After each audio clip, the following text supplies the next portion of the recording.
Exam শেষ হয়ে গেছে আর আমরা রুমের মধ্যে থাকবো তা তো কখনোই হয় না। তো আমরা বেরিয়ে পড়েছিলাম আশেপাশে ঘুরতে যাবো বলে।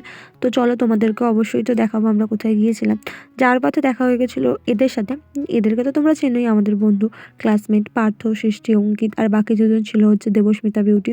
পার্থ নতুন একটা চ্যানেল ওপেন করেছে যেটা হলো মুডি পার্থ। তোমরা অবশ্যই ওই চ্যানেলটাকে সাবস্ক্রাইব করে দিও, লাইক করে দিও, কমেন্ট, শেয়ার সবই করো। আজকের ডেস্টিনেশন ছিল হচ্ছে রেড হিলস। হিলস কতটা জানি না, তবে একটা উঁচু জায়গা, টিলা মতো জায়গা, সেই জায়গাটা। এরপরে বাকিটা তোমরা কি বলবে সেটা তোমরাই বলে নিও। তো যাওয়ার পথে এই অনেক সিঁড়ি পেরোতে হতো, যেখানে উঠতে উঠতে সত্যি বলতে প্রচণ্ড হাঁপিয়ে যাচ্ছিলাম। আমরা হাঁপিয়ে যেতাম আর কি। তো আমি ওই জন্যে মিডিলে ছিলাম, অন্তরা এগিয়ে গিয়েছিলো, আর ছিল হচ্ছে একদম লাস্টে মধু। উপর থেকে সত্যি বলতে ভিউটা খুবই সুন্দর লাগে। আর ওই যে দূরে একটা লেক দেখছো, সেটা হচ্ছে হেসারঘাটটা লেক, এখানকার ফেমাস। মানে ব্যাঙ্গালোরে আমাদের এলাকা যদি কেউ আইডেন্টিফাই করতে চায় তো হেসারঘাটটা লেক বললে এই জায়গাটাকে সবাই চিনিয়ে দেবে আর কি। সত্যি বলতে উপরের জায়গাটা খুবই সুন্দর। আর ছিল হচ্ছে এখানে একটা শিব মন্দির। এখানে মানে নিত্য সেবা হয়, পুজো হয় আর কি।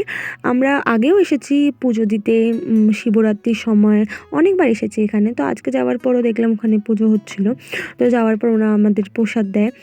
ওখান থেকে তারপরে আমরা বাইরেটাতে বসেছিলাম। সত্যি বলতে এর আশেপাশে এত সুন্দর হাওয়া দিচ্ছিল, আর জায়গাটা দেখতে যতটা ভালো লাগে না, মানে বসে থাকতে একটা মন ভালো হয়ে যায় আর কি এই জায়গাটাতে গেলে।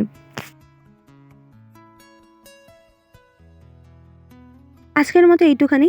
আমার অন্য কোনো ভিডিওর সাথে অবশ্যই দেখা হচ্ছে। ভালো লাগলে ভিডিওতে অবশ্যই লাইক, কমেন্ট, শেয়ার করে দিও। আর যারা আমার চ্যানেলে নতুন তারা কিন্তু সাবস্ক্রাইব করতে ভুলো না।